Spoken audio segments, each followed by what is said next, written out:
자, 이재명 대표가 일전에 성남FC 건으로 한 차례 검찰 소환 조사를 받았고 대장동 위례 건으로 두 차례, 그러니까 모두 세 차례 검찰 소환 조사를 받았죠. 그래서 이번 주 중에 아마 검찰이 영장을 청구할 것 같다 이런 전망 기사가 나왔는데 역시나 검찰이 오늘 목요일 오전에 이재명 대표에 대해서 구속영장을 청구했습니다. 대장동 위례 특혜 의혹 관련해서는 배임 혐의 그리고 이해충돌방지법, 구부패방지법 위반 혐의가 이렇게 적용이 됐는데 부패방지법은 이제 위례 특혜 의혹과 관련해서 이제 이 부패방지법 위반이 적용이 됐습니다. 근데 이게 사실 같은 거예요. 이해충돌방지법과 구부패방지법은 같은 내용이라고 보시면 됩니다. 이제 이름이 2022년에 이해충돌방지법이 그러니까 부패방지법이 이해충돌방지법으로 2022년에 이름이 바뀐 것입니다. 그러니까 같은 거라고 보시면 되고 성남FC 후원금 의혹 익히 알려진 대로 제3자 뇌물 혐의가 적용이 됐습니다. 오늘 오전에 검찰이 영장을 청구한다라는 소식이 전해진 이후에 이재명 대표의 첫 반응은 어떠했을까요? 영상으로 준비되어 있습니다. 보시죠.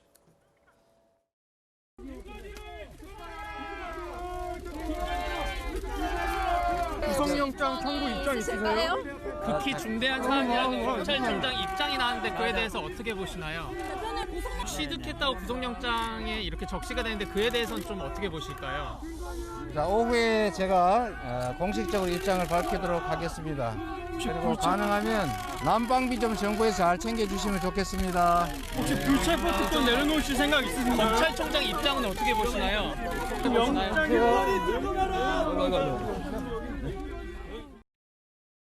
이재명 대표가 오늘 오전에 서울 관악구에 있는 경로당을 찾았는데요. 그때 구속영장이 청구됐다라는 뉴스가 전해졌고 오늘 이제 기자들 앞에서 한 이야기입니다. 오후 1시 30분에 민주당이 긴급 최고위원회를 소집한다라는 뉴스가 전해졌고 그때 아마 이재명 대표가 공개적으로 이번 구속영장 청구에 대해서 입장을 밝힐 것 같아요. 우선 서정옥 변호사님, 이번에 이 영장 청구된 이런 혐의들 예상됐던 대로입니까? 아니면 좀 특이점이 있습니까? 어떻습니까? 예상대로고요. 예. 다만 이제 그 천화동인 1호의 그 428억 있잖아요. 이것도 이제 정진상 공장에는 이제 뇌물로 돼 있거든요. 그 부분을 일단 빼놓은 것 같아요. 나중에 더 보완 수사를 해서 예. 아마 추구하지 않을까 이런 생각이 들고 혐의 중에 이제 그 가장 오래된 거는 위례. 그때는 이제 그 부패 방지법인데 내용이 뭐냐면 이제 그 공무상의 비밀을 업자들한테 누설해가지고 이득을 얻게 한 이게 211억인데 네. 이 부분은 이제 반드시 몰수하게 되어 있습니다. 필요적으로 이게 오래됐고 그다음에 그 대장동은 이제 그 최근까지 분양 수익이 들어오잖아요. 2023년 최근까지도 그러니까 이제 그 법 이름이 바뀌어서 이해충돌 방지법이 되는 거고 예. 행위는 똑같아요.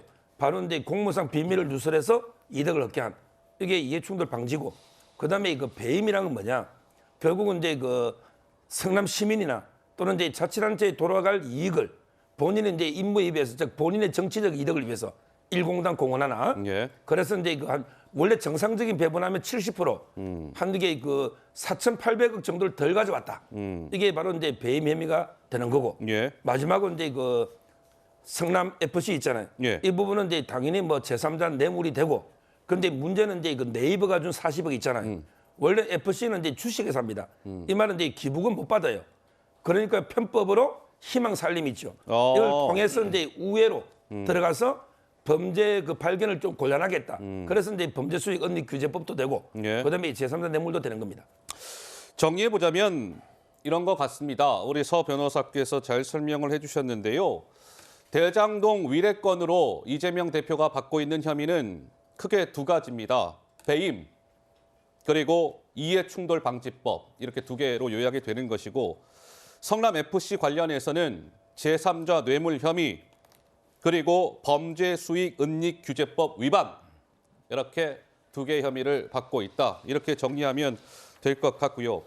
자, 오늘 오전에 이재명 대표에 대한 구속영장이 청구됐다라는 소식이 전해지자 아까 조금 전에 이재명 대표의 반응이 나왔고 박홍근 원내대표도 회의를 하고 있던 도중에 이 속보를 전하고 회의석상에서 이렇게 얘기했습니다. 한번 들어보시죠.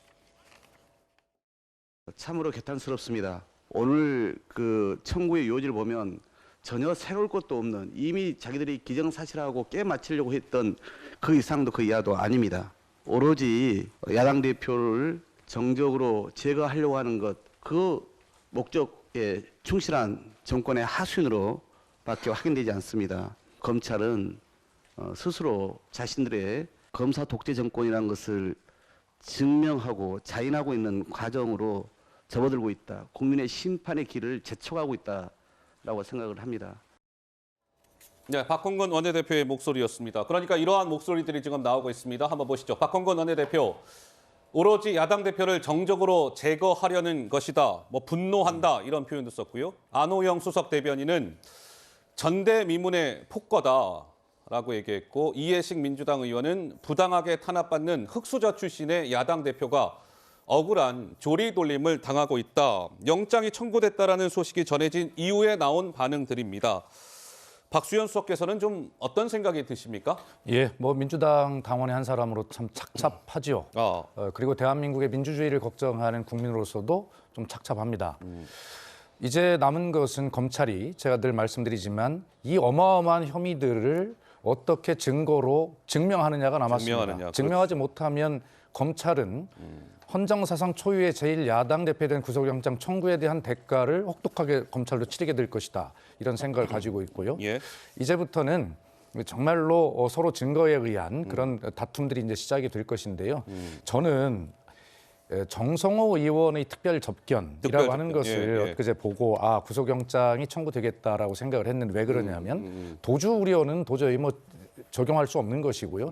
증거인멸 우려가 있다라고 하는 것을 국민에게 소위 여론 정지 작업을 하는구나라고 생각을 했고, 바로 칠 것이다 이렇게 생각을 했는데, 정성호 의원이 접견한 것은 작년 12월입니다. 예. 그런데 그것을 영장을 칠 때 2월 달에 꺼집어내가지고 국민께 이렇게 여론 심판을 미리 받게 하는 것, 이런 것이 과연 검찰에 대한 신뢰를 우리가 받을 수 있겠는가라고 하는 것인데요.